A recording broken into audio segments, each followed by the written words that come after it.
swimming is good ဒီ swimming ဒီ journal now အဲ့ journal now ဒီမှာဆိုရင် subject အနေနဲ့လောက်ဆောင်တယ်သူရဲ့နောက်မှာလိုက်တဲ့ verb ဒီအနေဖြစ်တယ် she enjoy သူမနှစ်သက်တယ်ဘာလို့နှစ်သက်တာတော့နှစ်သက်ခြင်းခံရတဲ့ writing essay ရေးတာကိုသူကဒီနှစ်သက်ခြင်းခံရတာမလို့ object နေရာမှာရှိတယ်နောက်ကျတော့ I afraid of speaking English အင်္ဂလိပ်စကားပြောတာကိုကြောက်တယ်အဲ့မှာ OFO ဆိုတဲ့ preposition ရဲ့နောက်မှာလိုက်တယ်သူဒီ preposition ရဲ့ object အနေနဲ့လောက်ဆောင်တယ် his favorite hobby သူရဲ့အကြိုက်ဆုံးဝါသနာ is cycling စ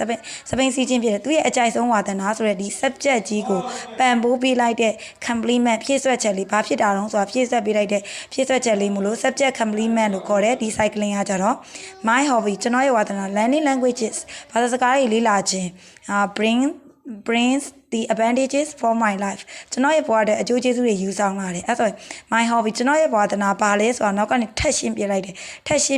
a positive လို့ခေါ်တယ် learning languages သူကလည်းဒီဟာကိုထောက်ပံ့ပြီးတဲ့